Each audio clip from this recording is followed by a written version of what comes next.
எண்ணாகமம் 21. TEOVBSI. எண்ணாகமம் 21ஆம் அதிகாரம்.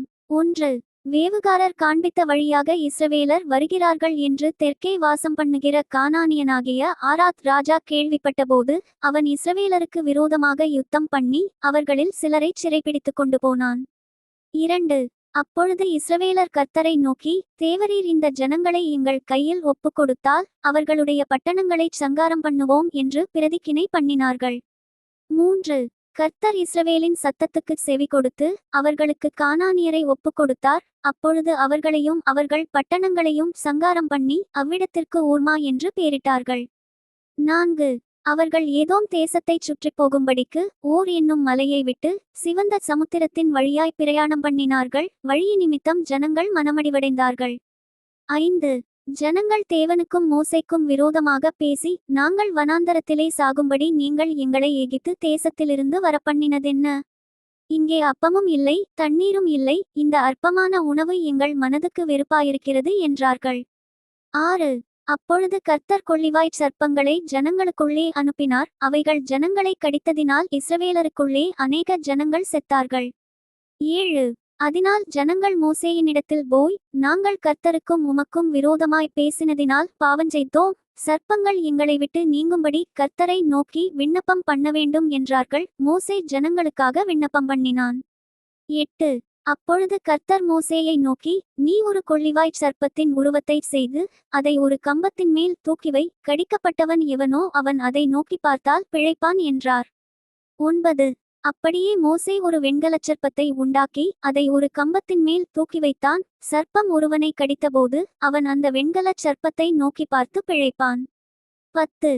இஸ்ரவேல் புத்திரர் பிரயாணப்பட்டு போய் ஓபோத்தில் பாளையமிறங்கினார்கள். 11. ஓபோத்திலிருந்து பிரயாணம் பண்ணி சூரியோதயத்திற்கு நேராய் மோவாபுக்கு எதிரான வனாந்தரத்திலுள்ள அபாரீமின் மேடுகளில் பாளையமிறங்கினார்கள். 12. அங்கேயிருந்து பிரயாணப்பட்டு போய் சாரேத் பள்ளத்தாக்கிலே பாளையமிறங்கினார்கள். 13. அங்கேயிருந்து பிரயாணப்பட்டு போய் எமோரியரின் எல்லையிலிருந்து வருகிறதும் வனாந்தரத்தில் ஓடுகிறதுமான அர்னோன் ஆற்றுக்கு இப்புறம் பாளையமிறங்கினார்கள். அந்த அர்னோன் மோவாபுக்கும் எமோரியருக்கும் நடுவே இருக்கிற மோவாபின் எல்லை. 14. அதனால் சூப்பாவிலுள்ள வாகேபும் அர்னோனின் ஆற்றுக்கால்களும். 15. ஆர் என்னும் ஸ்தலத்துக்கு பாயும் நீரோடையும் மோவாபின் எல்லையை சார்ந்திருக்கிறது என்னும் வசனம் கர்த்தருடைய யுத்த புஸ்தகத்தில் எழுதியிருக்கிறது. 16. அங்கேயிருந்து பேயேருக்கு போனார்கள். ஜனங்களை கூடிவரச்சை அவர்களுக்கு தண்ணீர் கொடுப்பேன் என்று கர்த்தர் மோசேக்குச் சொன்ன ஊற்று இருக்கிற இடம் அதுதான். 17. அப்பொழுது இஸ்ரவேலர் பாடின பாட்டாவது, ஊற்று தண்ணீரே பொங்கிவா, அதை குறித்து பாடுவோம் வாருங்கள். 18. நியாயப்பிரமாணிக்கனின் ஏவுதலால் அதிபதிகள் கிணற்றை தோண்டினார்கள். ஜனத்தின் மேன்மக்கள் தங்கள் தண்டாயுதங்களைக் கொண்டு தோண்டினார்கள் என்று பாடினார்கள். 19. அந்த வனாந்தரத்திலிருந்து மாத்தனாவுக்கும் மாத்தனாவிலிருந்து நகாலியேலுக்கும் நகாலியேலிலிருந்து பாமோத்துக்கும். 20. பள்ளத்தாக்கிலுள்ள மோவாபின் வெளியில் இருக்கிற பாமோத்திலிருந்து எஷிமோனை நோக்கும் பிஸ்காவின் உச்சிக்கும் போனார்கள். 21. அப்பொழுது இஸ்ரவேலர் எமோரியரின் ராஜாவாகிய சீகோனிடத்தில் ஸ்தானாபதிகளை அனுப்பி, 22. உமது தேசத்தின் வழியாய் கடந்து போகும்படி உத்தவு கொடுக்க வேண்டும். நாங்கள் வயல்களிலும் திராட்சத் தோட்டங்களிலும் போகாமலும் துறவுகளின் தண்ணீரை குடியாமலும் உமது எல்லையை கடந்து போகுமட்டும் ராஜபாதையில் நடந்து போவோம் என்று சொல்லச் சொன்னார்கள். 23. சீகோன் தன் எல்லை வழியாய் கடந்து போக இஸ்ரவேலுக்கு உத்தரவு கொடாமல் தன் ஜனங்கள் எல்லாரையும் கூட்டிக் கொண்டு இஸ்ரவேலருக்கு விரோதமாக வனாந்தரத்திலே புறப்பட்டு யாகாசுக்கு வந்து இஸ்ரவேலரோடே யுத்தம் பண்ணினான். 24. இஸ்ரவேலர் அவனை பட்டயக்கருக்கினால் வெட்டி அர்னோன் தொடங்கி அம்மோன் புத்திரரின் தேசத்தைச் சார்ந்த யாப்போக்கு வரைக்கும் உள்ள அவனுடைய தேசத்தை கட்டிக்கொண்டார்கள். அம்மோன் புத்திரரின் எல்லை அரணிப்பானதாயிருந்தது. 25. இஸ்ரவேலர் அந்த பட்டணங்கள் யாவையும் பிடித்து எஸ்போனிலும் அதைச் சார்ந்த எல்லா கிராமங்களிலும் எமோரியருடைய எல்லா பட்டணங்களிலும் குடியிருந்தார்கள். 26. எஸ்போனானது எமோரியரின் ராஜாவாகிய சீகோனின் பட்டணமாயிருந்தது. அவன் மோவாபியரின் முந்தின ராஜாவுக்கு விரோதமாக யுத்தம் பண்ணி அர்னோன் வரைக்கும் இருந்த அவன் தேசத்தையெல்லாம் அவன் கையிலிருந்து பறித்து கொண்டான். 27. அதனாலே கவி கட்டுகிறவர்கள், எஸ்போனுக்கு வாருங்கள், சீகோனின் பட்டணம் ஸ்திரமாய் கட்டப்படுவதாக. 28. எஸ்போனிலிருந்து அக்கினியும் சீகோனுடைய பட்டணத்திலிருந்து ஜோவாலையும் புறப்பட்டு மோவாபுடைய ஆர் என்னும் ஊரையும் அர்னோனுடைய மேடுகளிலுள்ள ஆண்டவமார்களையும் பட்சித்தது. 29. ஐயோ மோவாபே, கேமோஷ் தேவனின் ஜனமே, நீ நாசமானாய். தப்பி ஓடின தன் குமாரரையும் தன் குமாரத்திகளையும் எமோரியரின் ராஜாவாகிய சீகோனுக்குச் சிறைகளாக ஒப்புக்கொடுத்தான். 30. அவர்களை எய்து போட்டோம். எஸ்போன் பட்டணம் தீபோன் ஊர்வரைக்கும் நாசமாயிற்று. மேத்தோபாவுக்குச் சமீபமான நோப்பா பட்டணபரியந்தம் அவர்களை பாழாக்கினோம் என்று பாடினார்கள். 31. இஸ்ரவேலர் இப்படியே எமோரியரின் தேசத்திலே குடியிருந்தார்கள். 32. பின்பு மோசே யாசேர் பட்டணத்துக்கு வேவு பார்க்கிறவர்களை அனுப்பினான். அவர்கள் அதைச் சேர்ந்த கிராமங்களை கட்டிக்கொண்டு அங்கே இருந்த எமோரியரை துரத்திவிட்டார்கள். 33. பின்பு பாசானுக்கு போகிற வழியாய் திரும்பிவிட்டார்கள். அப்பொழுது பாசான் ராஜாவாகிய ஓக் என்பவன் தன் சமஸ்த ஜனங்களோடும் அவர்களை எதிர்த்து யுத்தம் பண்ணும்படிக்கு எத்ரேயுக்கு புறப்பட்டு வந்தான். 34. கர்த்தர் மோசேயை நோக்கி, அவனுக்கு பயப்பட வேண்டாம். அவனையும் அவன் ஜனங்கள் எல்லாரையும் அவன் தேசத்தையும் உன் கையில் ஒப்புக்கொடுத்தேன். எஸ்போனிலே வாசமாயிருந்த எமோரியரின் ராஜாவாகிய சீகோனுக்கு நீ செய்தபடியே இவனுக்கும் செய்வாய் என்றார். 35. அப்படியே ஒருவரும் உயிருடன் மீதியாயிராதபடிக்கு அவனையும் அவன் குமாரரையும் அவனுடைய சகல ஜனங்களையும் வெட்டிப்போட்டு அவன் தேசத்தை கட்டிக்கொண்டார்கள். எண்ணாகமம் 22ஆம் அதிகாரம். 1. பின்பு இஸ்ரவேல் புத்திரர் பிரயாணம் பண்ணி எரிகோவின் கிட்ட இருக்கும் யோர்தானுக்கு இக்கரையிலே மோவாபின் சமனான வெளிகளில் பாளையமிறங்கினார்கள். 2. இஸ்ரவேலர் எமோரியருக்குச் செய்த யாவையும் சிப்போரின் குமாரனாகிய பாலாக் கண்டான். 3. ஜனங்கள் ஏராளமாயிருந்தபடியினால் மோவாப் மிகவும் பயந்து இஸ்ரவேல் புத்திரரி நிமித்தம் கலக்கமடைந்து. 4. மீதியானரின் மூப்பரை நோக்கி, மாடு வெளியின் புல்லை மேய்க்கிறது போல இப்பொழுது இந்த கூட்டம் நம்மைச் சுற்றியிருக்கிற யாவையும் மேய்ந்து போடும் என்றான். அக்காலத்திலே சிப்போரின் குமாரனாகிய பாலாக் மோவாபியருக்கு ராஜாவாயிருந்தான். 5. அவன் பேயோரின் குமாரனாகிய பிலேயாமை அழைத்து வரும்படி தன் சந்ததியாருடைய தேசத்தில் நதியருகேயுள்ள பெத்தூருக்கு ஸ்தானாபதிகளை அனுப்பி, எகிப்திலிருந்து ஒரு ஜனக்கூட்டம் வந்திருக்கிறது. அவர்கள் பூமியின் விசாலத்தை மூடி எனக்கு எதிரே இறங்கியிருக்கிறார்கள். 6. அவர்கள் என்னிலும் பலவான்கள். ஆகிலும் நீர் ஆசீர்வதிக்கிறவன் ஆசீர்வதிக்கப்பட்டவன், நீர் சபிக்கிறவன் சபிக்கப்பட்டவன் என்று அறிவேன். ஆதலால் நீர் வந்து எனக்காக அந்த ஜனத்தைச் சபிக்க வேண்டும். அப்பொழுது ஒருவேளை நான் அவர்களை முறிய அடித்து அவர்களை இத்தேசத்திலிருந்து துரத்திவிடலாம் என்று சொல்லச் சொன்னான். 7. அப்படியே மோவாபின் மூப்பரும் மீதியானின் மூப்பரும் குறிச்சொல்லுதலுக்குரிய கூலியை தங்கள் கையில் எடுத்துக்கொண்டு புறப்பட்டு பிலேயாமிடத்தில் போய் பாலாகின் வார்த்தைகளை அவனுக்குச் சொன்னார்கள். 8.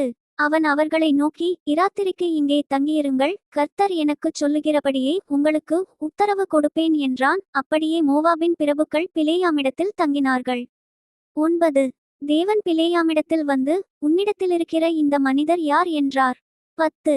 பிலேயாம் தேவனை நோக்கி, சிப்போரின் குமாரனாகிய பாலாக் என்னும் மோவாபின் ராஜா அவர்களை என்னிடத்துக்கு அனுப்பி.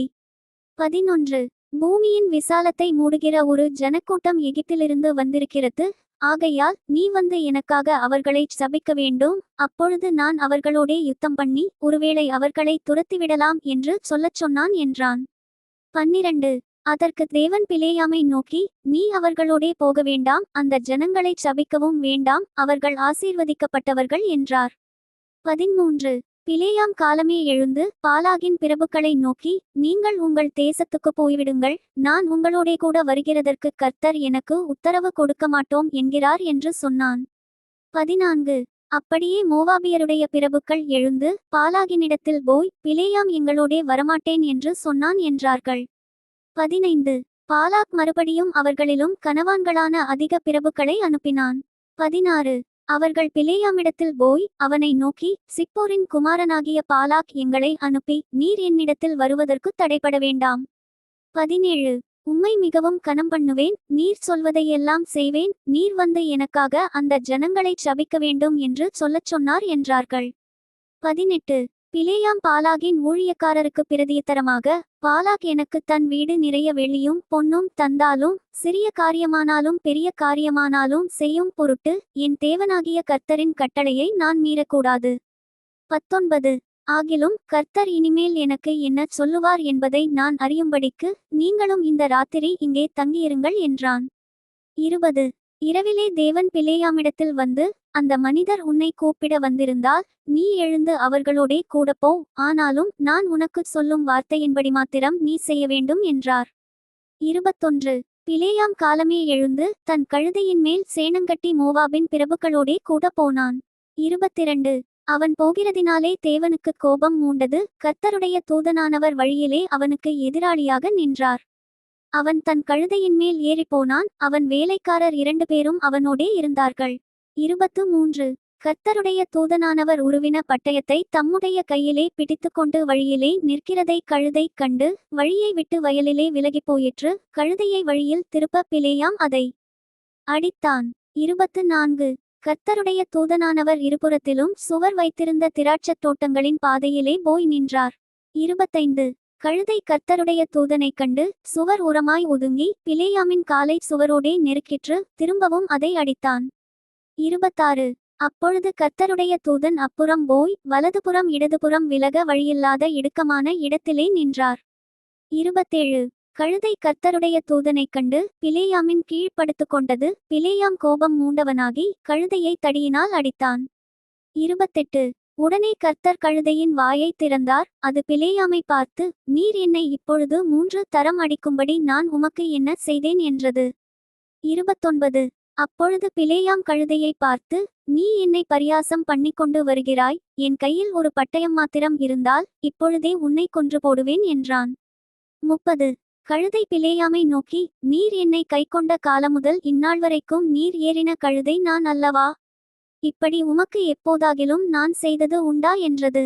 அதற்கு அவன், இல்லை என்றான்.